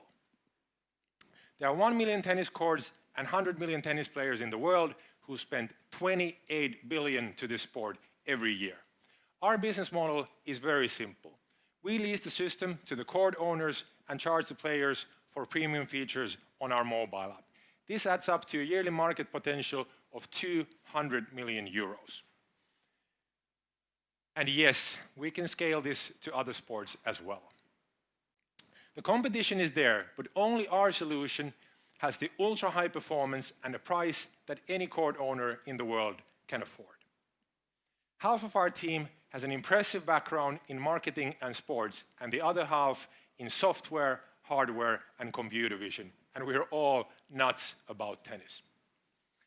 We have the traction with international approvals and awards and signed pre-order deals from 6 different countries. The user feedback is through the roof. From professionals to amateurs, they absolutely love it. We successfully closed a pre-seed round from some of the best angel investors in Finland. The next opportunity to join on board will come in 2021. So if you want to make a mark in the history of sports and also make money while doing so, get in touch with me directly at sebastian@zenitz.com. Thank you. I'm happy to take any questions. Thank you, Sebastian. So, the final 3 questions from the jury, and first up we have Zach. Hi, Sebastian. That's such an incredible pitch. A question around partnerships. Have you started to talk tennis academies and coaching academies? I think that would be sort of your beachhead market from a distribution standpoint. So just a little bit about your go-to-market strategy with the academies would be really helpful. Thank you. The next question is from Inka. Hi, and thanks for a great pitch. I love tennis. I'm a big tennis player, at least according to my own opinion. But convince me, why should I sign up to your service? All right. And the last question is from Simon. Yeah, I had a question about the product and to what extent you've thought about either gamification or some kind of community approach rather than just giving you pure analytics on yourself and the game that you're playing. All right. Feel free to answer all of those questions, Sebastian. Thank you. Excellent question. Let's start with Zach. So our go-to-market strategy is very simple. We know all the tennis clubs, for example, in Europe. There are 28,000 of those. And we have really good connections to the tennis federations all over the world. So we do the connecting through the tennis federations. They have access to all the clubs, and the clubs have access to all the players. For Inka, convincing you, I think that tennis is one of the toughest sports in the world. You have tactical, mental, fitness, and technique kind of aspects. And it's really, really hard to get the right insight at the right time. And we can deliver that. We give you live scoring, serve speeds, and the line calls that you don't need to argue with your opponents. And I'm happy to convince you more later on. And then Simon, for the community and gamification. I love this question. Community in tennis is really, really important. And it's a big but still small and connected community, and we can easily reach those.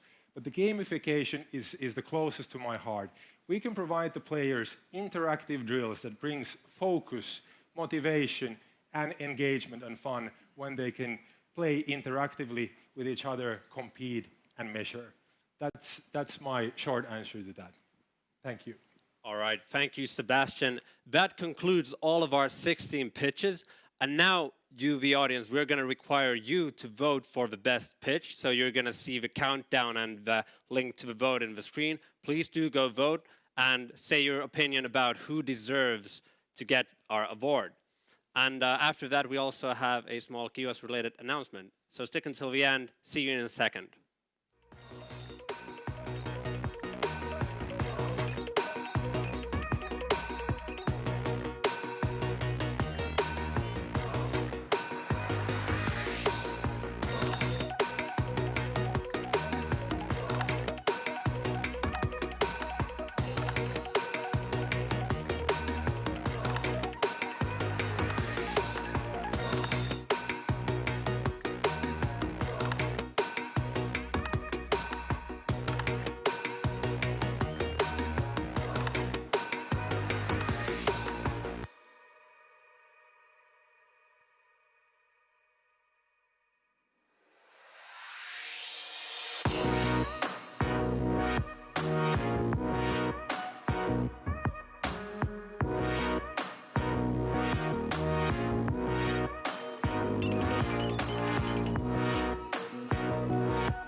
All right, the voting's officially closed. Thanks for everyone who sent their votes to the amazing 16 startups.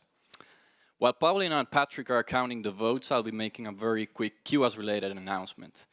So, as many of you know, in addition to organizing our programs, developing our online services, we've been also very much focused on recruiting and transitioning into a new team to run Kiuas from fall 2020 onwards. And as of today, I'm glad to announce that this transition has come to an end, which means that I will be personally stepping aside after nearly 3 years of building Kiuas, while Patrick will take my position as the CEO starting next Monday. The team is also joined by Pauliina, whom you met already, as well as Kate, who's going to lead our partnerships, as well as a head of marketing who will be announced during the following weeks. Lastly, I'd love to thank all of the more than 100 companies that have gone through the Kiuas programs during this period, as well as all the partners, coaches, and other supporters, without whom Kiuas wouldn't be where it is today. So thank you. And now, let's kick off the announcement. Welcome, Patrick and Pauliina. Thank you so much, Otto, for those kind words. All right, so we are approaching the end of this demo day. Now, in addition to Otto's little announcement, we also want to mention that this is not the end for Kiuas, so to say. But actually, we have our next program coming up fairly soon. So if you want to get a reminder when our application period for the Kiuas Start program opens up, go to kiuas.com/start and be the first one to know. All right, so all of those idea stage startups out there, be on alert. But now it's time to move on to the community voted winner of this Demo Day's Best Pitch Award. It's a little something for them, but we're happy to say that we got a few hundred votes and this team actually won it by a fair margin. So, the winner of the Best Pitch of Demo Day 2020 is... Zenitz. Could you... Please welcome on stage. Yeah, we can do a little slap. That's awkward. Congratulations, Sebastian. Really, really good pitch. Yeah. So we have something little for you. You can open it now or later, but it's for you and your team. Awesome. You're welcome. Thank you very much. And this concludes our Demo Day 2020. Thank you for your time, and also you can still send us a message on Twitter or the message wall. We're going to leave it open for a while. Follow us on social media to know what happens next, and thank you so much for watching. Stay tuned. Thank you.